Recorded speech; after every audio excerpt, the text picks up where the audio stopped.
Assalamualaikum dan salam sejahtera. Saya Dr. Haris Abdul Rahman. Sekiranya saya ada masalah darah, bolehkah saya berpuasa? Pertama sekali, saya ingin menerangkan dalam kebanyakan keadaan, ramai pesakit dengan masalah darah yang ringan masih boleh berpuasa dengan selamat. Tetapi ia sangat bergantung kepada jenis dan tahap penyakit. Puasa itu satu ibadah yang sangat bermakna, namun dalam Islam sendiri, kesihatan diberi keutamaan. Jika berpuasa memudaratkan kesihatan, ada kelonggaran yang dibenarkan. Mari kita bincang secara ringkas. Kalau seseorang itu mempunyai anemia ringan, contohnya kekurangan zat besi yang tidak terlalu teruk, selalunya puasa masih boleh dipertimbangkan. Cuma perlu pastikan makan sahur yang baik, cukup air waktu malam dan teruskan ubat seperti yang diarahkan doktor. Tetapi kalau anemia itu teruk, paras hemoglobin sangat rendah, pesakit mudah sesak nafas, pening atau sangat letih. Dalam keadaan begini, kita patut mengambil kelonggaran dari berpuasa. Anemia yang teruk bermaksud badan sudah kurang keupayaan membawa oksigen. Puasa boleh menyebabkan dehidrasi dan menambah rasa lemah. Jadi kita perlu berhati-hati. Begitu juga bagi pesakit yang sedang menjalani kemoterapi. Kemoterapi memberi tekanan kepada badan. Ia boleh menyebabkan loya, muntah, cirit-birit, kurang selera makan dan risiko jangkitan.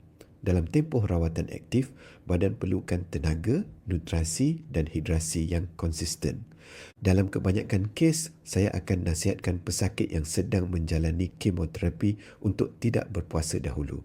Ini bukan kerana tidak mampu secara mental atau spiritual, tetapi kerana tubuh sedang bekerja keras untuk pulih. Kalau bacaan darah sedikit rendah, itu tidak semestinya bermaksud tidak boleh berpuasa. Dan kalau ada penyakit darah, itu tidak automatik bermaksud perlu berhenti semua aktiviti.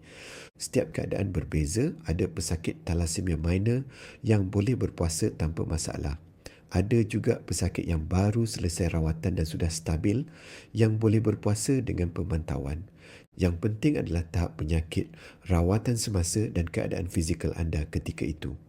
Satu lagi perkara penting, jangan buat keputusan sendirian. Berbincang dengan doktor yang merawat anda. Kami faham kepentingan Ramadan dan kami juga mahu anda selamat. Kesimpulan hari ini mudah.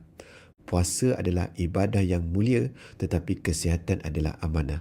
Jika anda ada anemia yang teruk atau sedang menjalani kemoterapi, biasanya lebih baik tidak berpuasa buat sementara waktu.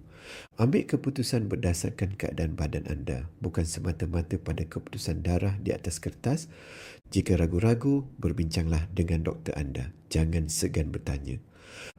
Semoga Ramadan kali ini membawa keberkatan dan kesihatan yang baik untuk kita semua. Terima kasih kerana menonton Pakar Darah anda.